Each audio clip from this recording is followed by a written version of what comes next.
ਲਈ ਦੇਖ ਰਹੇ ਸਾਰੇ ਦਰਸ਼ਕਾਂ ਦਾ ਨਿੱਘਾ ਸਵਾਗਤ ਹੈ। ਮੈਂ ਹਾਂ ਅਨੁਬੀਰ ਕੌਰ ਲੈ ਕੇ ਹਾਜ਼ਰ ਹਾਂ ਕੈਨੇਡਾ ਨਾਲ ਜੁੜੀਆਂ ਖਬਰਾਂ ਦਾ ਇੱਕ ਖਾਸ ਬੁਲੇਟਿਨ। ਇਸ ਬੁਲੇਟਿਨ ਜ਼ਰੀਏ ਸਾਡੀ ਕੋਸ਼ਿਸ਼ ਰਹਿੰਦੀ ਹੈ ਕਿ ਦਿਨ ਭਰ ਦੀਆਂ ਵੱਡੀਆਂ ਖਬਰਾਂ ਦੀ ਸਾਂਝ ਤੁਹਾਡੇ ਨਾਲ ਪਾਈਏ। ਤੇ ਸਭ ਤੋਂ ਪਹਿਲਾਂ ਗੱਲ ਕਰਦੇ ਹਾਂ ਅੱਜ ਦੀਆਂ ਮੁੱਖ ਸੁਰਖੀਆਂ ਦੀ। ਕੈਨੇਡਾ 'ਚ ਪੜ੍ਹਾਈ ਕਰਨ ਗਏ ਵਿਦਿਆਰਥੀਆਂ ਨੂੰ ਝਟਕਾ, ਹੁਣ ਪੀਆਰ ਨਹੀਂ ਮਿਲੇਗੀ ਸੌਖੀ। ਸਰਕਾਰ ਵੱਲੋਂ LMIA ਦੇ ਪੁਆਇੰਟ ਬੰਦ ਕਰਨ ਦਾ ਐਲਾਨ। ਕੈਨੇਡਾ ਸਰਕਾਰ ਨੇ ਐਲਾਨੀ ਨਵੀਂ ਬਾਰਡਰ ਯੋਜਨਾ। ਫੈਂਟਾਨਿਲ ਦੀ ਤਸਕਰੀ ਤੇ ਗੈਰ ਕਾਨੂੰਨੀ ਪ੍ਰਵਾਸ ਨੂੰ ਰੋਕਣ ਲਈ ਚੁੱਕੇ ਕਦਮ। 24 ਘੰਟੇ ਨਿਗਰਾਨੀ ਅਤੇ ਨਵੀਂ ਫੋਰਸ ਦਾ ਹੋਵੇਗਾ ਗਠਨ। 150 ਨਵੇਂ ਅਫਸਰਾਂ ਦੀ ਹੋਵੇਗੀ ਭਰਤੀ। ਗੰਭੀਰ ਸੰਕਟ 'ਚ ਕੈਨੇਡਾ ਦੀ ਆਰਥਿਕ ਸਥਿਤੀ। ਅਮਰੀਕੀ ਡਾਲਰ ਦੇ ਮੁਕਾਬਲੇ ਕਮਜ਼ੋਰ ਹੋਇਆ ਲੂਨੀ। ਕੈਨੇਡੀਅਨ ਡਾਲਰ 70 ਸੈਂਟ ਤੋਂ ਹੇਠਾਂ ਡਿੱਗਿਆ। ਮਾਰਚ 2020 ਤੋਂ ਬਾਅਦ ਦੀ ਸਭ ਤੋਂ ਵੱਡੀ ਗਿਰਾਵਟ ਕੀਤੀ ਗਈ ਦਰਜ। ਕੈਨੇਡਾ ਦੀ ਮਹਿੰਗਾਈ ਦਰ ਘਟੀ। ਨਵੰਬਰ 'ਚ ਮਹਿੰਗਾਈ ਦਰ ਰਹੀ 1.9%, ਪਰ ਗ੍ਰੋਸਰੀ ਕੀਮਤਾਂ ਅਜੇ ਵੀ 19% ਜ਼ਿਆਦਾ। 30 ਸਾਲਾਂ 'ਚ ਸਭ ਤੋਂ ਵੱਧ ਵਧੀ ਰੈਂਟਲ ਮਕਾਨਾਂ ਦੀ ਸਪਲਾਈ। 2 ਬੈਡਰੂਮ ਅਪਾਰਟਮੈਂਟਾਂ ਦੇ ਕਿਰਾਏ 'ਚ 5.4% ਵਾਧਾ। ਟੋਰਾਂਟੋ 'ਚ ਕਿਰਾਏ ਵਾਧੇ ਦੀ ਦਰ ਸਭ ਤੋਂ ਘੱਟ, ਤਾਂ ਕੈਲਗਰੀ 'ਚ ਮਕਾਨ ਦੀ ਮੰਗ ਜ਼ਿਆਦਾ ਹੋਣ ਕਾਰਨ ਵਧੇ ਕਿਰਾਏ। ਤੇ ਹੁਣ ਖਬਰਾਂ ਵਿਸਤਾਰ ਦੇ ਨਾਲ। ਕੈਨੇਡਾ ਦੇ ਵਿੱਚ ਪੀਆਰ ਹਾਸਲ ਕਰਨਾ ਹੁਣ ਪਹਿਲਾਂ ਵਾਂਗ ਆਸਾਨ ਨਹੀਂ ਰਿਹਾ, ਕਿਉਂਕਿ ਸਰਕਾਰ ਦੇ ਵੱਲੋਂ ਜੋ ਇਮੀਗ੍ਰੇਸ਼ਨ ਪਾਲਿਸੀਜ਼ ਦੇ ਵਿੱਚ ਢਿੱਲ ਵਰਤੀ ਜਾ ਰਹੀ ਸੀ ਉਸ ਨੂੰ ਹੁਣ ਕੱਸ ਲਿਆ ਗਿਆ ਹੈ। ਤੇ ਟਰੂਡੋ ਸਰਕਾਰ ਦੇ ਵੱਲੋਂ ਇੱਕ ਹੋਰ ਵੱਡਾ ਫੈਸਲਾ ਲਿਆ ਗਿਆ ਹੈ ਅਤੇ ਇਸ ਫੈਸਲੇ ਦੇ ਲਾਗੂ ਹੋਣ ਤੋਂ ਬਾਅਦ ਹੁਣ ਪੀਆਰ ਆਸਾਨ ਕਰਨਾ ਬਹੁਤ ਹੀ ਮੁਸ਼ਕਲ ਹੋ ਗਿਆ ਹੈ। ਪਰ ਕੀ ਫੈਸਲਾ ਟਰੂਡੋ ਸਰਕਾਰ ਦੇ ਵੱਲੋਂ ਲਿਆ ਗਿਆ ਹੈ, ਆਓ ਜਾਣਦੇ ਹਾਂ। ਕੈਨੇਡਾ ਦੀ ਫੈਡਰਲ ਸਰਕਾਰ ਵੱਲੋਂ ਐਕਸਪ੍ਰੈਸ ਐਂਟਰੀ ਵਿੱਚ LMIA ਦੇ ਮਿਲਦੇ ਵਾਧੂ 50 ਪੁਆਇੰਟ ਬੰਦ ਕਰਨ ਦਾ ਐਲਾਨ ਕੀਤਾ ਗਿਆ ਹੈ। ਇਸ ਨਾਲ ਹੀ ਸਰਕਾਰ ਵੱਲੋਂ ਕੈਨੇਡਾ ਤੇ ਅਮਰੀਕਾ ਬਾਰਡਰ ਤੇ ਫਲੈਗ ਪੋਲਿੰਗ ਨੂੰ ਵੀ ਖਤਮ ਕਰਨ ਦੀ ਗੱਲ ਆਖੀ ਗਈ ਹੈ। ਇਸ ਨਾਲ ਹੋਰਨਾਂ ਦੇਸ਼ਾਂ ਤੋਂ ਇਲਾਵਾ ਵੱਡੀ ਗਿਣਤੀ ਦੇ ਵਿੱਚ ਪੰਜਾਬੀਆਂ ਨੂੰ ਵੀ ਸੱਟ ਵੱਜੇਗੀ। ਕੈਨੇਡਾ ਦੇ ਇਮੀਗ੍ਰੇਸ਼ਨ ਮੰਤਰੀ ਮਾਰਕ ਮਿਲਰ ਨੇ ਅਧਿਕਾਰਤ ਤੌਰ ਤੇ ਐਕਸਪ੍ਰੈਸ ਐਂਟਰੀ ਸਿਸਟਮ ਵਿੱਚ ਲੇਬਰ ਮਾਰਕੀਟ ਇੰਪੈਕਟ ਅਸੈਸਮੈਂਟ ਲਈ ਵਾਧੂ ਪੁਆਇੰਟਾਂ ਨੂੰ ਹਟਾਉਣ ਦਾ ਐਲਾਨ ਕੀਤਾ ਹੈ, ਜੋ ਤੁਰੰਤ ਲਾਗੂ ਹੋਵੇਗੀ। ਇਹ ਮਹੱਤਵਪੂਰਨ ਨੀਤੀ ਤਬਦੀਲੀ ਪ੍ਰੋਗਰਾਮ ਦੁਆਰਾ ਪੀਆਰ ਦੀ ਮੰਗ ਕਰਨ ਵਾਲੇ ਅਸਥਾਈ ਵਿਦੇਸ਼ੀ ਕਰਮਚਾਰੀਆਂ ਨੂੰ ਪ੍ਰਭਾਵਿਤ ਕਰੇਗੀ। ਪਿਛਲੀ ਪ੍ਰਣਾਲੀ ਦੇ ਤਹਿਤ LMIA ਬੈਗ ਨੌਕਰੀ ਦੀਆਂ ਪੇਸ਼ਕਸ਼ਾਂ ਵਾਲੇ ਬਿਨੇਕਾਰਾਂ ਨੂੰ ਵਿਆਪਕ ਦਰਜਾਬੰਦੀ ਪ੍ਰਣਾਲੀ ਦੇ ਤਹਿਤ ਕ੍ਰਮਵਾਰ 50 ਅਤੇ 200 ਬੋਨਸ ਅੰਕ ਦਿੱਤੇ ਜਾਂਦੇ ਸਨ। ਇਹਨਾਂ ਨੰਬਰਾਂ ਦਾ ਉਦੇਸ਼ ਪ੍ਰਤੀਯੋਗੀ ਐਕਸਪ੍ਰੈਸ ਐਂਟਰੀ ਪੂਲ ਵਿੱਚ ਇੱਕ ਫਾਇਦਾ ਪ੍ਰਦਾਨ ਕਰਨਾ ਸੀ, ਪਰ ਅੱਜ ਉਹਨਾਂ ਨੂੰ ਖਤਮ ਕਰ ਦਿੱਤਾ ਗਿਆ। ਤਬਦੀਲੀ ਦੇ ਕਾਰਨਾਂ ਦੀ ਗੱਲ ਕਰੀਏ ਤਾਂ ਮੰਤਰੀ ਮਿਲਰ ਨੇ ਕਈ ਮੁੱਖ ਚਿੰਤਾਵਾਂ ਦੀ ਰੂਪਰੇਖਾ ਵੀ ਸਾਂਝੀ ਕੀਤੀ ਹੈ, ਜੋ ਇਸ ਨੀਤੀ ਵਿੱਚ ਤਬਦੀਲੀ ਦਾ ਕਾਰਨ ਬਣੀ ਹੈ। ਸਰਕਾਰ ਨੇ ਸਿਸਟਮ ਦੀ ਦੁਰਵਰਤੋਂ ਤੇ ਚਿੰਤਾ ਜ਼ਾਹਿਰ ਕੀਤੀ ਹੈ, ਖਾਸ ਤੌਰ ਤੇ LMIA ਬੈਗ ਨੌਕਰੀ ਦੀਆਂ ਪੇਸ਼ਕਸ਼ਾਂ ਨੂੰ ਸ਼ਾਮਿਲ ਕਰਨ ਵਾਲੀਆਂ ਧੋਖਾਧੜੀ ਵਾਲੀਆਂ ਗਤੀਵਿਧੀਆਂ ਦੇ ਸਬੰਧ ਵਿੱਚ। ਇਹਨਾਂ ਨੂੰ ਖਤਮ ਕਰਨ ਦੇ ਫੈਸਲੇ ਦਾ ਉਦੇਸ਼ ਨਿਰਪੱਖਤਾ ਨੂੰ ਉਤਸ਼ਾਹਿਤ ਕਰਨਾ ਅਤੇ ਕੈਨੇਡੀਅਨ ਇਮੀਗ੍ਰੇਸ਼ਨ ਪ੍ਰਕਿਰਿਆ ਦੀ ਸਮੁੱਚੀ ਅਖੰਡਤਾ ਨੂੰ ਮਜ਼ਬੂਤ ਕਰਨਾ ਹੈ। LMIA ਪੁਆਇੰਟਾਂ ਨੂੰ ਹਟਾਉਣ ਨਾਲ ਉਹਨਾਂ ਦੇ CRS ਸਕੋਰਾਂ ਨੂੰ ਵਧਾਉਣ ਲਈ LMIA ਖਰੀਦਣ ਵਾਲੇ ਵਿਅਕਤੀਆਂ ਦੀ ਵੱਧ ਰਹੀ ਸਮੱਸਿਆ ਨੂੰ ਰੋਕਣ ਵਿੱਚ ਮਦਦ ਮਿਲੇਗੀ। ਇੱਕ ਅਭਿਆਸ ਜੋ ਇਮੀਗ੍ਰੇਸ਼ਨ ਪ੍ਰਣਾਲੀ ਦੀ ਭਰੋਸੇਯੋਗਤਾ ਨੂੰ ਕਮਜ਼ੋਰ ਕਰਦਾ ਹੈ। ਉਹਨਾਂ ਉਮੀਦਵਾਰਾਂ ਲਈ ਜੋ ਆਪਣੇ CRS ਸਕੋਰਾਂ ਨੂੰ ਵਧਾਉਣ ਲਈ LMIA ਬੈਗਡ ਨੌਕਰੀ ਦੀਆਂ ਪੇਸ਼ਕਸ਼ਾਂ ਤੇ ਭਰੋਸਾ ਕਰ ਰਹੇ ਨੇ। ਇਹ ਤਬਦੀਲੀ ਰਣਨੀਤੀ ਵਿੱਚ ਇੱਕ ਮਹੱਤਵਪੂਰਨ ਤਬਦੀਲੀ ਨੂੰ ਦਰਸਾਉਂਦੀ ਹੈ। ਬਿਨੇਕਾਰਾਂ ਨੂੰ ਐਕਸਪ੍ਰੈਸ ਐਂਟਰੀ ਪੂਲ ਵਿੱਚ ਪ੍ਰਤੀਯੋਗੀ ਬਣੇ ਰਹਿਣ ਲਈ ਹੋਰ ਕਾਰਕਾਂ ਜਿਵੇਂ ਕਿ ਭਾਸ਼ਾ ਦੀ ਮਹਾਰਤ, ਸਿੱਖਿਆ ਅਤੇ ਕੰਮ ਦੇ ਤਜਰਬੇ ਤੇ ਵੱਧ ਧਿਆਨ ਦੇਣ ਦੀ ਲੋੜ ਹੋਵੇਗੀ। ਮੰਤਰੀ ਮਿਲਰ ਨੇ ਇਸ ਗੱਲ ਤੇ ਵੀ ਜ਼ੋਰ ਦਿੱਤਾ ਹੈ ਕਿ ਤਬਦੀਲੀ ਕੈਨੇਡਾ ਦੀ ਇਮੀਗ੍ਰੇਸ਼ਨ ਪ੍ਰਣਾਲੀ ਨੂੰ ਨਿਰਪੱਖ, ਪਾਰਦਰਸ਼ੀ ਅਤੇ ਭਰੋਸੇਮੰਦ ਬਣੇ ਰਹਿਣ ਨੂੰ ਯਕੀਨੀ ਬਣਾਉਣ ਲਈ ਸਰਕਾਰ ਦੇ ਚੱਲ ਰਹੇ ਯਤਨਾਂ ਦਾ ਹਿੱਸਾ ਹੈ। ਉਹਨਾਂ ਕਿਹਾ ਕਿ ਧੋਖਾਧੜੀ ਅਤੇ ਦੁਰਵਿਵਹਾਰ ਦੇ ਮੌਕਿਆਂ ਨੂੰ ਘਟਾ ਕੇ ਅਸੀਂ ਆਪਣੇ ਇਮੀਗ੍ਰੇਸ਼ਨ ਪ੍ਰੋਗਰਾਮਾਂ ਵਿੱਚ ਵਿਸ਼ਵਾਸ ਨੂੰ ਮਜ਼ਬੂਤ ਕਰ ਰਹੇ ਹਾਂ। ਦੱਸਦੇ ਕਿ ਕੈਨੇਡਾ 'ਚ ਕੰਪਨੀਆਂ ਜਾਂ ਰੋਜ਼ਗਾਰਦਾਤਾਵਾਂ ਨੂੰ LMIA ਜ਼ਰੀਏ ਵਿਦੇਸ਼ੀ ਕਾਮਿਆਂ ਨੂੰ ਨੌਕਰੀ ਤੇ ਰੱਖਣ ਦੀ ਪਰਮਿਸ਼ਨ ਮਿਲਦੀ ਹੈ, ਜਦੋਂ ਕਿਸੇ ਪੋਸਟ ਨੂੰ ਕੈਨੇਡੀਅਨ ਨਾਗਰਿਕਾਂ ਜਾਂ ਸਥਾਈ ਨਿਵਾਸੀਆਂ ਨਾਲ ਭਰ ਨਹੀਂ ਪਾਉਂਦੇ। ਪੋਜ਼ਿਟਿਵ LMIA ਹਾਸਲ ਕਰਨ ਲਈ ਕੰਪਨੀਆਂ ਨੂੰ ਕੈਨੇਡਾ ਸਰਕਾਰ ਦੀ ਅਧਿਕਾਰਤ ਵੈਬਸਾਈਟ ਤੇ ਨੌਕਰੀ ਦੇ ਵੇਰਵੇ ਪੋਸਟ ਕਰਨੇ ਪੈਂਦੇ ਨੇ। ਉਹਨਾਂ ਨੂੰ ਇਹ ਸਾਬਿਤ ਕਰਨਾ ਪੈਂਦਾ ਹੈ ਕਿ ਕਿਸੇ ਕੰਮ ਲਈ ਵਿਸ਼ੇਸ਼ ਤੌਰ ਤੇ ਵਿਦੇਸ਼ੀ ਕਾਮੇ ਲੋੜੀਂਦੇ ਨੇ। ਇਸ ਤੋਂ ਬਾਅਦ ਇੱਕ ਸਖਤ ਪ੍ਰਵਾਨਗੀ ਪ੍ਰਕਿਰਿਆ ਵਿੱਚ ਉਲੰਘਣਾ ਪੈਂਦਾ ਹੈ। LMIA ਲਈ ਪ੍ਰੋਸੈਸਿੰਗ ਫੀਸ 1000 ਕੈਨੇਡੀਅਨ ਡਾਲਰ ਹੈ, ਜੋ ਕੰਪਨੀ ਜਾਂ ਮਾਲਕ ਨੇ ਅਦਾ ਕਰਨੀ ਹੁੰਦੀ ਹੈ। ਮਾਹਿਰਾਂ ਦਾ ਕਹਿਣਾ ਹੈ ਕਿ ਪੀਆਰ ਦੇ ਮੌਕੇ ਹੌਲੀ-ਹੌਲੀ ਘਟ ਰਹੇ ਨੇ, ਇਸ ਲਈ ਜਿਨ੍ਹਾਂ ਭਾਰਤੀ ਵਿਦਿਆਰਥੀਆਂ ਨੂੰ ਕੈਨੇਡਾ 'ਚ ਪੱਕੇ ਤੌਰ ਤੇ ਰਹਿਣ ਲਈ ਪੀਆਰ ਦੀ ਲੋੜ ਹੈ, ਉਹਨਾਂ ਨੂੰ ਹੁਣ LMIA ਰੂਟ ਦਾ ਲਾਭ ਲੈਣ ਦੀ ਸਲਾਹ ਦਿੱਤੀ ਜਾਂਦੀ ਹੈ। LMIA ਸਮਰਥਿਤ ਨੌਕਰੀ ਨਾ ਸਿਰਫ ਇੱਕ ਭਾਰਤੀ ਵਿਦਿਆਰਥੀ ਨੂੰ ਕੈਨੇਡਾ 'ਚ ਰਹਿਣ ਦੀ ਪਰਮਿਸ਼ਨ ਦਿੰਦੀ ਹੈ, ਬਲਕਿ ਉਸ ਨੂੰ ਕੈਨੇਡੀਅਨ ਕੰਮ ਦਾ ਜ਼ਰੂਰੀ ਤਜਰਬਾ ਵੀ ਮਿਲ ਜਾਂਦਾ ਹੈ। ਇਸ ਨਾਲ ਉਸ ਦੇ ਪੀਆਰ ਐਪਲੀਕੇਸ਼ਨ ਅਪਰੂਵਲ ਨੂੰ ਬੂਸਟ ਮਿਲ ਜਾਂਦਾ ਹੈ।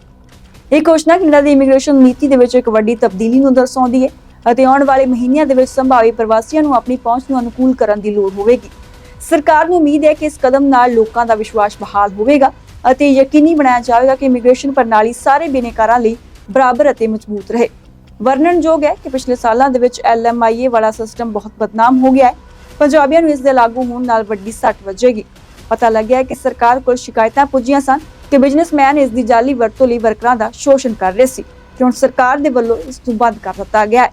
ਬਿਊਰੋ ਰਿਪੋਰਟ, ਦ ਟੀਵੀ NRI। ਕੈਨੇਡਾ ਤੋਂ ਅਮਰੀਕਾ ਇਲੀਗਲ ਇਮੀਗ੍ਰੈਂਟਸ ਵੱਡੀ ਗਿਣਤੀ ਦੇ ਵਿੱਚ ਹਰ ਸਾਲ ਜਾਂਦੇ ਨੇ ਤੇ ਹੁਣ ਟਰੰਪ ਦੇ ਵੱਲੋਂ ਟੈਰਿਫ ਵਾਲੀ ਧਮਕੀ ਦਿੱਤੀ ਗਈ ਹੈ, ਜਿਸ ਤੋਂ ਬਾਅਦ ਹੁਣ ਫੈਡਰਲ ਸਰਕਾਰ ਚਿੰਤਾ ਦੇ ਵਿੱਚ ਨਜ਼ਰ ਆ ਰਹੀ ਹੈ। ਇਸੇ ਕਰਕੇ ਸਰਕਾਰ ਦੇ ਵੱਲੋਂ ਇੱਕ ਅਹਿਮ ਫੈਸਲਾ ਲੈਂਦਿਆਂ ਕੈਨੇਡਾ ਤੇ ਅਮਰੀਕਾ ਬਾਰਡਰ ਤੇ ਸੁਰੱਖਿਆ ਵਧਾਉਣ ਦਾ ਐਲਾਨ ਕੀਤਾ ਗਿਆ ਹੈ। ਇਸ ਦੇ ਲਈ $150 ਕਰੋੜ ਦੇ ਬਜਟ ਦਾ ਵੀ ਐਲਾਨ ਕੀਤਾ ਗਿਆ ਹੈ ਅਤੇ ਨਾਲ ਹੀ ਨਵੇਂ ਪੁਲਿਸ ਅਫਸਰਾਂ ਦੀ ਭਰਤੀ ਵੀ ਕੀਤੀ ਜਾਵੇਗੀ। ਪਰ ਕੀ ਸਰਕਾਰ ਦੀ ਰਣਨੀਤੀ ਕੰਮ ਆਵੇਗੀ ਅਤੇ ਕੀ ਸਰਕਾਰ ਜਿਹੜੀ ਹੈ ਇਲੀਗਲ ਇਮੀਗ੍ਰੈਂਟਸ ਨੂੰ ਅਮਰੀਕਾ ਦੇ ਵਿੱਚ ਦਾਖਲ ਹੋਣ ਤੋਂ ਰੋਕ ਪਾਵੇਗੀ? ਇਹੀ ਜਾਣਦੇ ਹਾਂ ਇਸ ਰਿਪੋਰਟ ਦੇ ਰਾਹੀਂ। ਫੈਡਰਲ ਸਰਕਾਰ ਨੇ ਕੈਨੇਡਾ ਅਮਰੀਕਾ ਬਾਰਡਰ ਤੇ ਸੁਰੱਖਿਆ ਨੂੰ ਹੋਰ ਮਜ਼ਬੂਤ ਬਣਾਉਣ ਲਈ ਨਵੇਂ ਪ੍ਰਬੰਧ ਕਰ ਲਏ ਨੇ। ਇਹ ਫੈਸਲਾ ਟਰੰਪ ਵੱਲੋਂ ਕੈਨੇਡੀਅਨ ਵਸਤਾਂ ਤੇ 25% ਟੈਕਸ ਲਗਾਉਣ ਦੀਆਂ ਧਮਕੀਆਂ ਦੇ ਮੱਦੇਨਜ਼ਰ ਲਿਆ ਗਿਆ ਹੈ। ਬਾਰਡਰ ਤੇ 24 ਘੰਟੇ ਨਿਗਰਾਨੀ ਲਈ RCMP ਨੂੰ ਹੈਲੀਕਾਪਟਰਾਂ, ਡਰੋਨਸ ਅਤੇ ਮੋਬਾਈਲ ਨਿਗਰਾਨੀ ਟਾਵਰਾਂ ਨਾਲ ਲੈਸ ਕੀਤਾ ਜਾਵੇਗਾ। ਇਹ ਸਭ ਕੁਝ ਬਾਰਡਰ ਤੇ ਗੈਰ ਕਾਨੂੰਨੀ ਤਸਕਰੀ ਅਤੇ ਪ੍ਰਵਾਸੀ ਸਰਗਰਮੀਆਂ ਨੂੰ ਰੋਕਣ ਲਈ ਕੀਤਾ ਜਾ ਰਿਹਾ ਹੈ। ਨਵੇਂ ਵਿੱਤ ਮੰਤਰੀ ਡੋਮਿਨਿਕ ਲਾਬਲੈਂਕ ਨੇ ਕਿਹਾ ਹੈ ਕਿ ਕੈਨੇਡਾ ਅਮਰੀਕਾ ਬਾਰਡਰ ਦੀ ਸੁਰੱਖਿਆ ਲਈ $130 ਕਰੋੜ ਖਰਚ ਕੀਤੇ ਜਾਣਗੇ। ਇਸ ਬਜਟ ਨਾਲ ਨਵੇਂ ਅਧਿਕਾਰੀ ਭਰਤੀ ਕੀਤੇ ਜਾਣਗੇ, ਨਵਾਂ ਸਮਾਨ ਖਰੀਦਿਆ ਜਾਵੇਗਾ ਅਤੇ ਬਾਰਡਰ ਤੇ ਨਿਗਰਾਨੀ ਵਧਾਈ ਜਾਵੇਗੀ। ਬਾਰਡਰ ਦੇ ਰਾਹੀਂ ਹੋਣ ਵਾਲੀ ਫੈਂਟਾਨਿਲ ਦੀ ਤਸਕਰੀ ਨੂੰ ਰੋਕਣਾ ਸਰਕਾਰ ਦਾ ਸਭ ਤੋਂ ਵੱਡਾ ਟਾਰਗੇਟ ਹੈ। ਨਸ਼ਿਆਂ ਦੀ ਤਸਕਰੀ ਰੋਕਣ ਲਈ ਬਾਰਡਰ ਸਰਵਿਸਿਜ਼ ਏਜੰਸੀ ਨੂੰ ਵਧੇਰੇ ਫੰਡ ਦਿੱਤੇ ਜਾਣਗੇ। ਇਸ ਦੇ ਨਾਲ ਕੁੱਤਿਆਂ ਨੂੰ ਵੀ ਸਿਖਲਾਈ ਦਿੱਤੀ ਜਾਵੇਗੀ ਅਤੇ ਨਵੇਂ ਤਕਨੀਕੀ ਔਜ਼ਾਰ ਖਰੀਦੇ ਜਾਣਗੇ। ਇਹਨਾਂ ਨਵੇਂ ਉਪਕਰਨਾਂ ਨਾਲ ਨਸ਼ਿਆਂ ਦੇ ਸਰੋਤਾਂ ਨੂੰ ਪੂਰੀ ਤਰ੍ਹਾਂ ਖਤਮ ਕਰਨ ਦੀ ਯੋਜਨਾ ਹੈ। ਸਰਕਾਰ ਨੇ ਵਾਅਦਾ ਕੀਤਾ ਹੈ ਕਿ ਜੇਕਰ ਕਿਸੇ ਤੇ ਸ਼ੱਕ ਹੋਵੇਗਾ ਤਾਂ ਉਸ ਵਿਰੁੱਧ ਸਖਤ ਕਾਰਵਾਈ ਕੀਤੀ ਜਾਵੇਗੀ। ਫੈਡਰਲ ਸਰਕਾਰ ਦੀ 5 ਨੁਕਾਤੀ ਯੋਜਨਾ ਵਿੱਚ ਸਿਰਫ ਨਸ਼ਿਆਂ ਨੂੰ ਰੋਕਣ ਹੀ ਨਹੀਂ ਬਲਕਿ ਇਮੀਗ੍ਰੇਸ਼ਨ ਸਿਸਟਮ ਨੂੰ ਵੀ ਹੋਰ ਮਜ਼ਬੂਤ ਬਣਾਉਣ ਦੀ ਗੱਲ ਆਖੀ ਗਈ ਹੈ। ਨਵੇਂ ਤਰੀਕਿਆਂ ਨਾਲ ਇਮੀਗ੍ਰੇਸ਼ਨ ਤੇ ਅਸਾਈਲਮ ਪ੍ਰਕਿਰਿਆ ਨੂੰ ਹੋਰ ਸਖਤ ਕੀਤਾ ਜਾਵੇਗਾ। ਵਿੱਤ ਮੰਤਰੀ ਨੇ ਦੱਸਿਆ ਕਿ ਅਮਰੀਕਾ ਦੇ ਨਾਲ ਮਿਲ ਕੇ ਇੱਕ north American joint strike force ਬਣਾਈ ਜਾਵੇਗੀ। ਇਹ ਫੋਰਸ ਅਪਰਾਧਿਕ ਗਿਰੋਹਾਂ ਦੀ ਪਹਿਚਾਣ ਕਰਨ ਅਤੇ ਉਹਨਾਂ ਵਿਰੁੱਧ ਕਾਰਵਾਈ ਕਰਨ ਲਈ ਕੰਮ ਕਰੇਗੀ। ਇਸ ਨਾਲ ਬਾਰਡਰਸ ਤੇ ਸੁਰੱਖਿਆ ਹੋਰ ਵਧੇਗੀ ਅਤੇ ਇਲੀਗਲ ਸਰਗਰਮੀਆਂ ਨੂੰ ਰੋਕਣ ਦੇ ਵਿੱਚ ਮਦਦ ਮਿਲੇਗੀ। RCMP ਦੇ ਕਮਿਸ਼ਨਰ ਮਾਈਕ ਡਹੀਮ ਨੇ ਕਿਹਾ ਹੈ ਕਿ ਬਾਰਡਰ ਤੇ ਤੁਰੰਤ ਹੈਲੀਕਾਪਟਰਾਂ ਦੀ ਲੋੜ ਹੈ, ਇਸ ਲਈ ਇਹ ਕਿਰਾਏ ਤੇ ਲਏ ਜਾਣਗੇ। ਇਸ ਨਾਲ ਹੀ 150 ਨਵੇਂ ਅਫਸਰਾਂ ਦੀ ਭਰਤੀ ਵੀ ਕੀਤੀ ਜਾਵੇਗੀ ਜੋ ਬਾਰਡਰ ਤੇ ਗਸ਼ਤ ਵਧਾਉਣ ਦੇ ਵਿੱਚ ਮਦਦ ਕਰਨਗੇ। ਇਹ ਯੋਜਨਾ ਨਾ ਸਿਰਫ ਟਰੰਪ ਦੀਆਂ ਚਿੰਤਾਵਾਂ ਦੂਰ ਕਰਨ ਲਈ ਹੈ ਬਲਕਿ ਕੈਨੇਡਾ ਨੂੰ ਆਪਣੀ ਬਾਰਡਰ ਸੁਰੱਖਿਆ ਲਈ ਹੋਰ ਮਜ਼ਬੂਤ ਬਣਾਉਣ ਦਾ ਮੌਕਾ ਵੀ ਦੇਵੇਗੀ। ਆਮ ਜਨਤਾ ਨੂੰ ਉਮੀਦ ਹੈ ਕਿ ਇਹ ਕਦਮ ਨਸ਼ਿਆਂ ਦੀ ਤਸਕਰੀ, ਗੈਰ ਕਾਨੂੰਨੀ ਪ੍ਰਵਾਸ ਅਤੇ ਹੋਰ ਅਪਰਾਧਿਕ ਗਿਰੋਹਾਂ ਨੂੰ ਰੋਕਣ ਦੇ ਵਿੱਚ ਸਫਲ ਰਹੇਗਾ। ਸਰਕਾਰ ਦੇ ਕਦਮ ਕੈਨੇਡਾ ਨੂੰ ਬਾਰਡਰ ਸੁਰੱਖਿਆ ਦੇ ਖੇਤਰ ਦੇ ਵਿੱਚ ਹੋਰ ਮਜ਼ਬੂਤ ਬਣਾਉਣ ਲਈ ਚੁੱਕੇ ਜਾ ਰਹੇ ਨੇ। ਇਹਨਾਂ ਯੋਜਨਾਵਾਂ ਨਾਲ ਸਿਰਫ ਟਰੰਪ ਦੀਆਂ ਚਿੰਤਾਵਾਂ ਨੂੰ ਦੂਰ ਕਰਨ ਦਾ ਪ੍ਰਯਾਸ ਨਹੀਂ ਬਲਕਿ ਕੈਨੇਡਾ ਦੀਆਂ ਆਪਣੀਆਂ ਸੁਰੱਖਿਆ ਤੇ ਆਰਥਿਕਤਾ ਨੂੰ ਬਚਾਉਣ ਦੀ ਮਜ਼ਬੂਤ ਕੋਸ਼ਿਸ਼ ਹੈ। ਹੁਣ ਦੇਖਣਾ ਇਹ ਹੈ ਕਿ ਕੀ ਇਹ ਯੋਜਨਾਵਾਂ ਸਹੀ ਸਾਬਤ ਹੁੰਦੀਆਂ ਨੇ ਜਾਂ ਫਿਰ ਨਹੀਂ। ਬਿਊਰੋ ਰਿਪੋਰਟ, ਦ ਟੀਵੀ NRI। ਕੈਨੇਡਾ ਲਈ ਨਿਤ ਦਿਨ ਮਾੜੀਆਂ ਖਬਰਾਂ ਆ ਰਹੀਆਂ ਨੇ। ਪਹਿਲਾਂ ਡੋਨਾਲਡ ਟਰੰਪ ਦੇ ਵੱਲੋਂ ਕੈਨੇਡਾ ਤੇ 25% ਟੈਰਿਫ ਲਗਾਉਣ ਦਾ ਐਲਾਨ ਕੀਤਾ ਗਿਆ ਤੇ ਹੁਣ ਖਬਰ ਆਈ ਹੈ ਕਿ ਕੈਨੇਡੀਅਨ ਡਾਲਰ ਪਹਿਲਾਂ ਨਾਲੋਂ ਕਾਫੀ ਕਮਜ਼ੋਰ ਹੋ ਗਿਆ ਹੈ। ਅਮਰੀਕੀ ਡਾਲਰ ਦੇ ਮੁਕਾਬਲੇ ਲੂਨੀ ਦਿਨੋਂ ਦਿਨ ਕਮਜ਼ੋਰ ਹੁੰਦਾ ਜਾ ਰਿਹਾ ਹੈ। ਪਰ ਇਸ ਦਾ ਕਾਰਨ ਕੀ ਹੈ ਅਤੇ ਕਿੰਨੀ ਗਿਰਾਵਟ ਕੈਨੇਡੀਅਨ ਡਾਲਰ ਦੇ ਵਿੱਚ ਆਈ ਹੈ, ਆਓ ਜਾਣਦੇ ਹਾਂ। ਮੰਗਲਵਾਰ ਨੂੰ ਕੈਨੇਡੀਅਨ ਡਾਲਰ ਦੀ ਕੀਮਤ ਅਮਰੀਕੀ ਡਾਲਰ ਦੇ ਮੁਕਾਬਲੇ 70 ਸੈਂਟ ਤੋਂ ਵੀ ਹੇਠਾਂ ਡਿੱਗ ਗਈ। ਇਸ ਸਥਿਤੀ ਮਾਰਚ 2020 ਦੇ ਕੋਵਿਡ ਮਹਾਮਾਰੀ ਸਮੇਂ ਤੋਂ ਬਾਅਦ ਸਭ ਤੋਂ ਹੇਠਾਂ ਦਰਜ ਕੀਤੀ ਗਈ। ਅੱਜ ਕੈਨੇਡੀਅਨ ਡਾਲਰ ਦਾ ਮੁੱਲ 0.6999 ਅਮਰੀਕੀ ਡਾਲਰ ਰਿਹਾ, ਜੋ ਕਿ ਕੈਨੇਡੀਅਨ ਆਰਥਿਕਤਾ ਲਈ ਚਿੰਤਾਜਨਕ ਹੈ। ਕੈਨੇਡੀਅਨ ਡਾਲਰ ਨੂੰ, ਜਿਸ ਨੂੰ ਲੋਕ ਆਮ ਤੌਰ ਤੇ ਲੂਨੀ ਵੀ ਕਹਿੰਦੇ ਨੇ, ਦੇਸ਼ ਦੀ ਕਮਜ਼ੋਰ ਆਰਥਿਕਤਾ ਤੇ ਡੂੰਘੀ ਸੱਟ ਮਾਰੀ ਹੈ। ਅਸਲ ਦੇ ਵਿੱਚ ਡੋਨਾਲਡ ਟਰੰਪ ਨੇ ਕੈਨੇਡਾ ਤੋਂ ਅਮਰੀਕਾ ਜਾਣ ਵਾਲੇ ਸਮਾਨ ਤੇ 25% ਟੈਰਿਫ ਲਗਾਉਣ ਦੀ ਧਮਕੀ ਦਿੱਤੀ ਹੈ। ਇਸ ਨਾਲ ਕੈਨੇਡੀਅਨ ਡਾਲਰ ਦੀ ਹਾਲਤ ਹੋਰ ਵੀ ਪਤਲੀ ਹੋਣ ਦੀ ਸੰਭਾਵਨਾ ਹੈ। ਜਦੋਂ ਡੋਨਾਲਡ ਟਰੰਪ ਨਵੰਬਰ ਦੀਆਂ ਚੋਣਾਂ ਵਿੱਚ ਫਿਰ ਤੋਂ ਰਾਸ਼ਟਰਪਤੀ ਬਣੇ, ਉਸ ਤੋਂ ਬਾਅਦ ਅਮਰੀਕੀ ਡਾਲਰ ਕਾਫੀ ਮਜ਼ਬੂਤ ਹੋਇਆ। ਇਸ ਦੇ ਉਲਟ ਕੈਨੇਡੀਅਨ ਡਾਲਰ ਕਮਜ਼ੋਰ ਹੋ ਰਿਹਾ ਹੈ। ਕੈਨੇਡੀਅਨ ਆਰਥਿਕਤਾ ਤੇ ਵੀ ਟਰੰਪ ਦੀਆਂ ਨੀਤੀਆਂ ਦਾ ਗੰਭੀਰ ਪ੍ਰਭਾਵ ਪਿਆ ਹੈ। इस हफ्ते की शुरुआत ही उलटफेर नाल हुई जदों कनेडा की वित्त मंत्री क्रिस्टिया फ्रीलैंड ने अपने अहुदे तो अस्तीफा दिता। यह वड्डा सियासी मामला सी जिस करके कनेडा के शेयर बाजारां ते मुद्रा दरां विच उथल-पुथल हुई। फिर फैडरल सरकार वालों पेश की फॉल इकनॉमिक अपडेट ने मामला होर गंभीर बना दिता। इस अपडेट दे विच कहा गया है कि बजट का घाटा 61.9 बिलियन डॉलर तक पहुंच गया है। इस घाटे नाल कनेडियन आर्थिकता नूं होर भी सट वजदी हुई जाप रही है। अर्थशास्त्रियों का कहना है कि अमरीकी डॉलर बाकी मुद्रावां के मुकाबले काफी मजबूत रहा है, पर कनेडियन डॉलर की स्थिति कुछ हफ्तिਆਂ ਤੋਂ बद तो बदतर होती जा रही है। उन्होंने अनुसार बैंक ऑफ कनेडा वालों ब्याज दरां विच काफी वड्डियां कटौतियां कीतीਆਂ गईਆਂ ने। इन्हां कटौतियां ने कनेडियन डॉलर नूं होर कमजोर कर दिता है। उन्होंं दा भी मनना है कि ट्रंप ਦੀਆਂ टैरिफ धमकियां ते क्रिस्टिया फ्रीलैंड के अस्तीफे ने स्थिति नूं होर मुश्किल बना दिता है। जब तक ट्रंप की टैरिफ धमकी का कोई हल नहीं निकलता या आर्थिकता नाल जुड़ी कोई चंगी खबर नहीं आती, उन्हों तक लूनी की स्थिति ठीक होने की कोई संभावना नजर नहीं आ रही। इस नाल कनेडियन डॉलर के मुल विच होर भी गिरावट के आसार ने। कहने का अर्थ है कि कनेडा के नागरिकों को अगे भी मुश्किलों का सामना करना पवेगा। ट्रंप की टैरिफ वाली धमकी ते वित्त मंत्री के अस्तीफे तो बाद कनेडा की आर्थिकता नूं कितनी सट वजदी है, ये देखना बाकी है। पर यह स्पष्ट है कि कनेडा की आर्थिकता संकट दे विच है। ट्रंप की टैरिफ की धमकी, वित्त मंत्री का अस्तीफा और ब्याज दरां विच कटौतियां ने स्थिति को बेहद अस्थिर बना दिता है। जब तक कोई बेहतर नीति या चंगी खबर नहीं आती, लूनी की स्थिति मजबूत होने की संभावना नहीं है। कनेडियन सरकार और बैंक ऑफ कनेडा लिए अगले कुछ हफ्ते निर्णायककाली होंगे। Bureau report, the TV NRI। Canada वासियों लिए राहत भरी खबर आई है। दरअसल नवंबर महीने दे विच महंगाई दर घटी है, जिस कारण लोगों ने काफी राहत महसूस की है। पर किन्ने फीसदी महंगाई दर घटी है अते की ये राहत नवे साल के मौके ते भी जारी रहेगी, यही जानते हैं इस रिपोर्ट के राही। कनेडा च महंगाई नूं लैके नवी रिपोर्ट सामने आई है। स्टैटिस्टिक्स कनेडा मुताबिक नवंबर महीने विच कनेडा की सालाना महंगाई दर घट के 1.9% हो गई। इस गिरावट का मुख्य कारण घट मॉर्गेज ब्याज दरां अते सस्ते यात्रा पैकेज ने। कोविड के मौके तो बाद ये पहली बार है जो महंगाई दर इस कदर हेठ आई है। नवंबर महीने दौरान ग्रोसरी दीयां कीमतां साल दर साल आधार ते 2.6% वधियां। हालांकि अक्तूबर दे विच वाधा 2.7% सी, पर नवंबर 2021 नाल तुलना करन ते खाण पीण दीयां कीमतां 19.1% वध रहीआं ने। यह दर्शाउंदा है कि भावें कुछ गिरावट आई है, पर कनेडियन लोकां लई खाण पीण दे खर्चे अजे भी उच्चे ने। गैस दीयां कीमतां विच नवंबर महीने विच -0.5% की गिरावट दर्ज की गई, पर जे साल दर साल मुकाबला किया जाए तो यह कीमतां काफ़ी हद तक स्थिर रहीआं। गैस दीयां कीमतां हटा के जे महंगाई की गिनती की जाए तो समुची महंगाई पिछले महीने 2% वधी। मॉर्गेज ब्याज लागतां विच काफ़ी वड्डी गिरावट आई, जिसका सीधा असर समुची महंगाई दर ते पिया। इस तो इलावा यात्रा टूर पैकेज भी नवंबर दौरान सस्ते रहे। कनेडा के बहुत सारे लोग इस गिरावट नूं सफर लई वधिया मौका मान रहे हैं। माहिरां दा मनना है कि गिरावट सिर्फ कुछ महीनों लई हो सकती है। जेकर मॉर्गेज दरां या तेल दीयां कीमतां मुड़ वधदियां ने तो महंगाई विच वाधा हुणे ही हो सकता है। इसलिए सरकार नूं अगले कुछ हफ्तिਆਂ ਦੇ ਵਿੱਚ सही फैसले ਲੈਣੇ ਪੈਣਗੇ। बहाल आर्थिकता ਅਤੇ ਉੱਚੇ ग्रोसरी खर्चिਆਂ ਦੇ मद्देनज़र कनेडियन लोग अजे भी अपने खर्चे संभालण ਲਈ मजबूर ने। इस गिरावट नाल कुछ राहत जरूर मिली है, पर खास तौर ते खाण पीण नाल संबंधित खर्चे ਉੱਚੇ ही रहणगे। अगले कुछ महीनों में कनेडियन सरकार नूं यह तय करना होगा कि वो इस डिगदी हुई आर्थिकता नाल किवें नजिठणगे। लोग उम्मीद कर रहे हैं कि 2025 दे विच खर्चे घटणगे अते महंगाई भी घटेगी। हालांकि महंगाई दर विच गिरावट हुई है, पर कनेडा के नागरिक अजे भी अपने खर्चे घटाउण लई जदोजहद कर रहे हैं। ग्रोसरी दीयां कीमतां अते होर जरूरी चीज़ां दे वाधे खर्चिਆਂ ने महंगाई का भार घटण नहीं दिता।